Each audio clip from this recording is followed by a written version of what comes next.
जन्माष्टमी की रात निधिवन में मिला भगवान कृष्ण का 5000 साल पुराना मुकुट। वृंदावन उत्तर प्रदेश का वह पवित्र स्थान है जहां हर कोने में भगवान श्री कृष्ण की लीला का प्रभाव दिखाई देता है। यहाँ के हर मंदिर, हर गली और यहाँ के हर वृक्ष में कान्हा की बाल लीलाओं की कहानियां बसी हुई हैं। लेकिन इनमें से सबसे अद्भुत और रहस्यमय स्थान है निधिवन। कहा जाता है कि यहाँ आज भी रात के समय भगवान श्री कृष्ण गोपियों संग रास लीला करते हैं।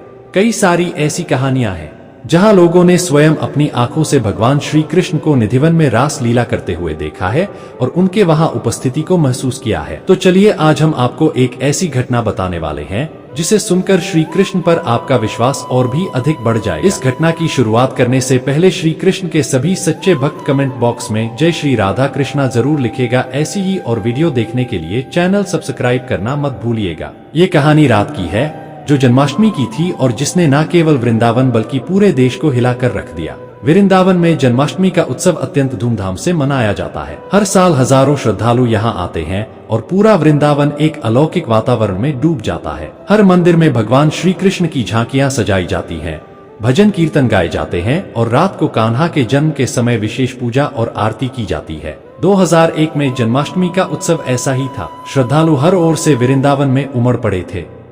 निधिवन में विशेष तैयारियां की जा रही थी। निधिवन के सेवादार और भक्तजन इस पवित्र स्थान को सजाने में व्यस्त थे। इन्हीं में से थे गोपीनाथ जी। यह मंदिर के पुजारी थे।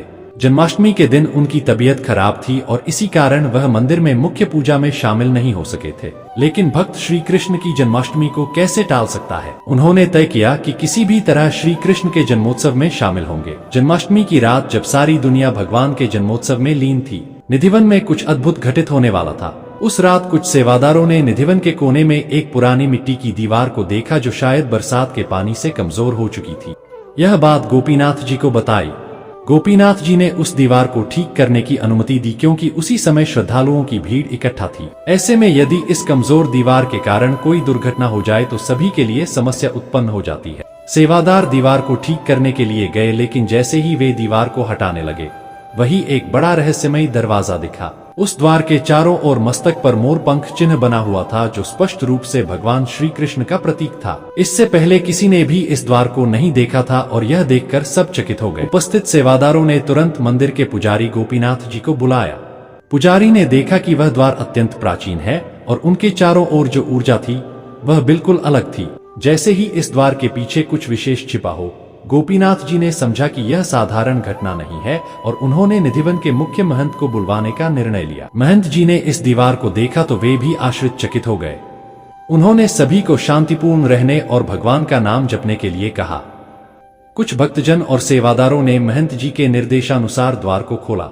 जैसे ही द्वार खुला वहां से एक अलौकिक प्रकाश निकलने लगा। इस प्रकाश के आगे सभी को अपनी आंखें बंद करनी पड़ी। जब प्रकाश कम हुआ तो सभी ने देखा कि उस छोटे से कक्ष के बीच में एक सुनहरे रंग का मुकुट रखा हुआ था। मुकुट इतना चमकदार था कि देखने पर ऐसा लगता था जैसे वह नया हो, लेकिन उसकी बनावट और उस पर लगे प्राचीन रत्न इस बात का संकेत दे रहे थे यह मुकुट अत्यंत प्राचीन है। गोपीनाथ जी और महंत जी ने जब उस मुकुट को हाथ में उठाया तो उन्हें एक दिव्य अनुभूति हुई। उन्होंने समझ लिया कि यह कोई साधारण मुकुट नहीं है बल्कि स्वयं भगवान कृष्ण का मुकुट है। उन्होंने सभी को बताया कि इस मुकुट को देखकर उन्हें ऐसा प्रतीत हो रहा है कि मुकुट कम से कम 1000 साल पुराना है। उन्होंने इसे निधिवन के गर्भगृह में भगवान श्री कृष्ण की मूर्ति के पास रखने का निर्णय लिया। यह बात जंगल में आग की तरह फैल गई और जल्द ही यह खबर पूरे वृंदावन में गूंजने लगी। लोग इस दिव्य मुकुट के दर्शन के लिए उमड़ पड़े। इस घटना के बाद पुरातत्व विभाग के अधिकारी भी वहां पहुंचे। मुकुट को देखने के बाद उन्होंने इसकी जांच के लिए इसे दिल्ली ले जाने का सुझाव दिया, लेकिन महंत जी ने स्पष्ट रूप से इनकार कर दिया। उन्होंने कहा कि यह मुकुट भगवान श्री कृष्ण का है और उसे निधिवन से बाहर नहीं ले जाया जा सकता। अंत तक कुछ वैज्ञानिकों और पुरातत्व भी दोनों निधिवन में ही उसे मुकुट की जांच करने का निर्णय लिया। उसकी जांच के बाद यह बात सामने आई कि है मुकुट वाकई 5000 साल पुराना है और इसका संबंध महाभारत से हो सकता है। इस अद्भुत खोज ने सभी को हैरान कर दिया और वैज्ञानिकों के लिए यह एक बड़ी उपलब्धि साबित हुई। इस मुकुट का निधिवन में मिलना अपने आप में एक चमत्कार था जिसे किसी भी वैज्ञानिक तर्क से समझाया नहीं जा सकता था। महंत जी ने इस घटना को भगवान श्री कृष्ण का आशीर्वाद माना और मुकुट को विशेष पूजा अर्चना के बाद निधिवन के गर्भगृह में स्थापित कर दिया। इसके बाद श्री निधिवन में इस मुकुट की पूजा शुरू हुई और उसे देखने के लिए भक्तों की भीड़ उमड़ने लगी। जन्माष्टमी की वह रात वृंदावन के इतिहास में हमेशा के लिए यादगार बन गई। उस रात में जीवन में जो अद्भुत चमत्कार हुआ वह इस बात का प्रमाण था कि भगवान श्री कृष्ण आज भी अपने भक्तों के बीच में है और समय समय पर अपने उपस्थिति का आभास कराते रहते हैं। यह वीडियो अच्छी लगी हो तो वीडियो को लाइक और चैनल को सब्सक्राइब जरूर करें। मिलते हैं अगले वीडियो में। जय श्री राधे कृष्ण।